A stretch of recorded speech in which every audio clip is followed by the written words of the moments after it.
तो देखिए, राम के गुनहगारों पर सख्ती से कार्रवाई की जा रही है। अब उन आरोपियों के साथ क्या कुछ हुआ वो आपको बताते हैं। अफजाल गिरफ्तार हो चुका है, तालीम का एनकाउंटर हुआ, अब्दुल हमीद गिरफ्तार हुआ, फहीम गिरफ्तार हुआ, सरफराज का एनकाउंटर हुआ, साहिर खान गिरफ्तार किया जा चुका है। तो ये वो तमाम नाम है जिनको लेकर सख्ती से कार्रवाई हुई है, एक्शन लिया गया है। कहीं एनकाउंटर होता है तो कहीं से एकदम धरपकड़ शुरू हो जाती है और गिरफ्तारी का जो सिलसिला है वो थमने का नाम नहीं ले रहा है, क्योंकि इस मामले में योगी सरकार ने भी सख्ती से निर्देश दिया था कि लापरवाही ना हो। यूपी पुलिस ने यूपी एसटीएफ के साथ मिलकर ऑपरेशन चलाया और इन आरोपियों को धर दबोचा गया। आपको बता दें, कुछ आरोपी ऐसे भी जो नेपाल भागने की फिराक में थे। इस बीच एक बड़ी खबर अपने दर्शकों को बताएंगे। बहराइच हिंसा मामले से जुड़ी बड़ी खबर आपको बता रहे हैं। अब तक 27 आरोपी गिरफ्तार हो चुके हैं, 26 और संदिग्ध दंगाई हिरासत में लिए गए हैं। कुल आंकड़ा 87 का हो चुका है। ये बड़ी खबर आपको बता रहे हैं। बहराइच हिंसा मामले में पुलिस का एक्शन जारी है। 13 अक्टूबर की पूरी घटना है। 11 एफआईआर दर्ज हो चुकी है और 87 गिरफ्तारियां अब तक देखी जा रही है।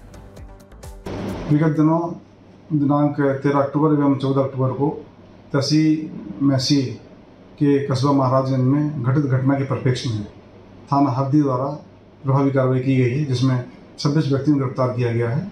आज इनको जेल भेजा जा रहा है। तो बहराइच हिंसा मामले में लगातार देखिए अपडेट सामने आ रहा है, लेकिन अभी तक 87 लोगों को गिरफ्तार किया जा चुका है। बहराइच हिंसा मामले में पुलिस लगातार इस समय एक्शन ले रही है और दंगाइयों की पहचान अभी भी लगातार जारी है कि आखिर कौन कौन से लोग उपद्रव में शामिल थे। 26 और आरोपियों को पुलिस ने आज के दिन पकड़ लिया, जिनसे पूछताछ की जा रही है कि आखिर कैसे उन्होंने इस घटना को अंजाम दिया, उनका मकसद क्या था। हिंसा मामले में 87 गिरफ्तार। एक बड़ी खबर नोएडा से, जहां पर 3 साल की बच्ची के साथ डिजिटल रेप की घटना को अंजाम दिया गया। 3 साल की बच्ची के साथ डिजिटल रेप। देश भर में कई इस तरह की घटनाएं सामने आ चुकी हैं। सेक्टर 27 की यह घटना देखिए किस तरह से लोग वहां पर पहुंच गए और लोग अब न्याय की मांग कर रहे हैं। 3 साल की बच्चे के साथ डिजिटल रेप की घटना। हमें थोड़े दिनों पहले एक प्रिंसिपल की साइड से एक ईमेल आया और हमें कुछ पता नहीं था इसके बारे में। उन्होंने बताया कि किसी बच्ची के साथ सेक्सुअल असॉल्ट हुआ है, जो कि 3 साल की बच्ची है, नर्सरी की बच्ची है। और पूरा केस उन्होंने उसमें नहीं बताया। वो ये बता रहे थे कि पुलिस के साथ हम कोऑपरेट कर रहे हैं। पूरा केस उसमें नहीं था, क्या हुआ कैसे हुआ। नोएडा के स्कूल में भारी आक्रोश देखने को मिल रहा है और इस मामले में 3 आरोपियों की गिरफ्तारी हो चुकी है। लोमस हमारे संवाददाता जुड़ गए हैं। लोमस, क्या है ये खबर? एक मासूम बच्ची के साथ डिजिटल रेप किया जाता है? बिल्कुल प्रियंका, मैं उसी स्कूल में मौजूद हूं। सेक्टर 27 में ये स्कूल मौजूद है और ये कैम्ब्रिज जूनियर स्कूल है, और जहां पर इस तरह की 3 साल की बच्ची के साथ घिनौना हरकत किया जाता है। हालांकि पुलिस ये कह रही है हमने 3 आरोपियों को जरूर पकड़ लिया है, लेकिन जो अभिभावक हैं वो परेशान हैं, हताश। आप देख सकते हैं, मैं अपने कैमरामैन को बोलूंगा कि वो पूरी तस्वीर दिखाएं। यहां देखिए अभिभावक यहां पे जमा हुए हैं, इकट्ठा हुए हैं और पुलिस वाले भी इकट्ठा हुए हैं और लगातार ही उनके द्वारा कहा जा रहा है कि प्रिंसिपल को बुलाएं, प्रिंसिपल जवाब दे कि इस तरीके से घिनौनी हरकत स्कूल में हो रही है, जहां बच्चों को भविष्य संवारने के लिए भेजा जाता है, लेकिन 3 साल की बच्ची के साथ इस तरीके से हरकत किया जाता है। कहीं ना कहीं वो माफ करने लायक नहीं। यहाँ कई अभिभावक हैं, उनसे हम बात करें, क्या हरकत की गई थी? सर, जैसे हम लोगों को हम बच्ची के दूर के रिश्ते में नाना लगते हैं। जब मुझे 7 तारीख को पता चला पेट में दर्द हुआ तो उसको बोला कि मैंने फोन पे बोला कि उसको लेके जाओ हॉस्पिटल। तो 8 तारीख को लेके गए हॉस्पिटल। तो अपोलो हॉस्पिटल में मैंने दिखाया, वहाँ क्लियर कट बोला कि बच्ची के प्राइवेट पार्ट के साथ छेड़छाड़ हुआ है, आप पुलिस कंप्लेन करो। लेकिन डरी सहमी हुई थी उनकी मम्मी पापा, हम भी उस दिन नहीं थे। फिर 9 तारीख को मैंने पुलिस में मौखिक रूप से शिकायत दी। 9 तारीख को पुलिस हमारे घर पे ACP साहब, प्रवीण जी, सब लोग आए। उन्होंने उस दिन कहा सारी कार्रवाई होगी। 10 तारीख को हम लोगों को स्कूल पर लेके आए। ACP, senior ACP, SHO sector 20 के सारे लोग थे। सबके सामने में बच्ची ने पहचाना, फोटो में, एक नहीं 3 फोटो में पहचाना। उस दिन बात हुई थी। अब बात ये ठीक है, पकड़ के इन्होंने भेज दिया, लेकिन उस दिन बात हुई थी 30 दिन का कैमरा का रिकॉर्डिंग देंगे। जब मैंने सीनियर विंग के प्रिंसिपल हैं प्रीति सिरोही, जब मैं इनको बोला मैम जूनियर विंग के प्रिंसिपल को तो बुलाओ, क्लास टीचर को बुलाओ, उन्होंने बच्चों को मना किया था कि नहीं बताना, घर में बताओगे तो मैं तुमको मारूंगी, जिसके डर से बच्ची नहीं बता रही थी। प्रिंसिपल ने कहा था? प्रीति सिरोही ने क्यों? प्रीति सिरोही ने मुझे बोला था, ऑन कैमरा बोल रहा हूँ, सामने भी बोल सकता हूँ, कोर्ट में भी बोलूंगा। उसके बाद मैंने बोला ठीक है मैम, तब तक पुलिस इधर कार्रवाई कर रही थी, तब मैंने बोला ठीक है मैं मीडिया में दूंगा। मीडिया में देने से क्या होता है, 1-2 दिन आएंगे, बात खत्म हो जाएगी।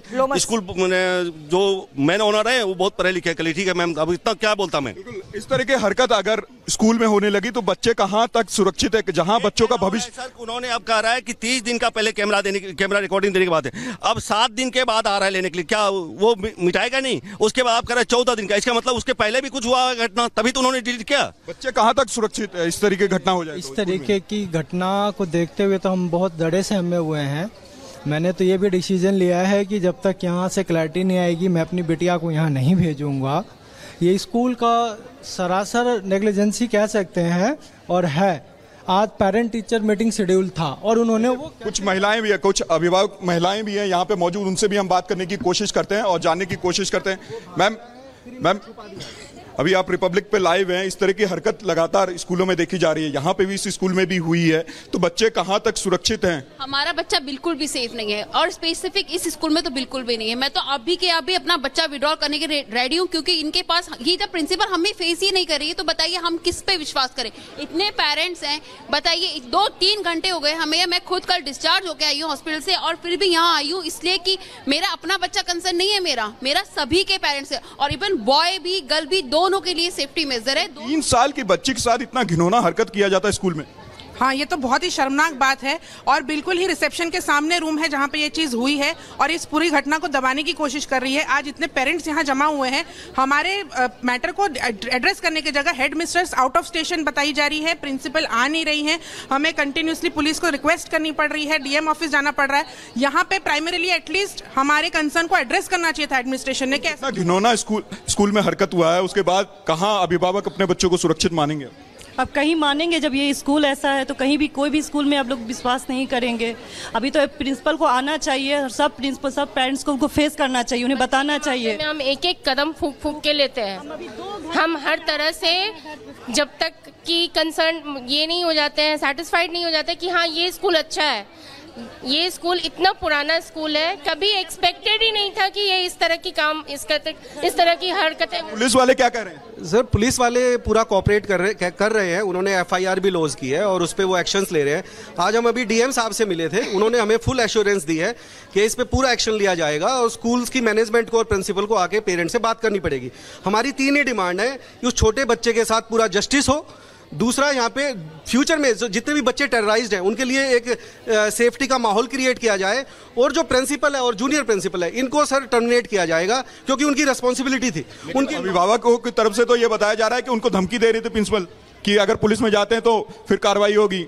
आप स्कूल का रवैया यूँ समझ लीजिए कि अभी हम लोग डीएम साहब से मिलके आ रहे हैं, डीएम साहब का भी फोन उठाने से उन्होंने मना कर दिया, तब उन्होंने डीआरएस को बोला कि स्कूल सील कर दो, ठीक है। उसके बाद ये प्रिंसिपल जी अब जो यहाँ आ रही हैं, ठीक है। तो आप स्कूल का देखिए नेग्लिजेंस जो है ना और जिनका रवैया है हाँ बच्चों के प्रति और पेरेंट्स के प्रति एब्सोल्युटली बैड। अभी इस तरह की घटना हो जाती है फिर क्यों स्कूल प्रशासन बचते हुए नजर आती है? क्योंकि गलतियाँ उनकी होती है, छुपाने वो लोग छुपाने की कोशिश कर रहे हैं शुरू से अभी तक, है ना। अभी 11th क्लास के बच्चों ने इसके लिए वॉइस रेस किया, उन्होंने उनको सस्पेंड कर दिया, ऐसा सुनने में आ रहा है। इफ दे आर बिल्कुल आपको इस खबर से जुड़ी हुई एक एक पल की अपडेट आपको दिखाएंगे। नोएडा के स्कूल में गंदी हरकत, ब्रेक के बाद आपको विस्तार से ये पूरी खबर दिखाएंगे। जुड़े रहिए रिपब्लिक भारत के साथ। रुकते हैं एक छोटे से ब्रेक के बाद।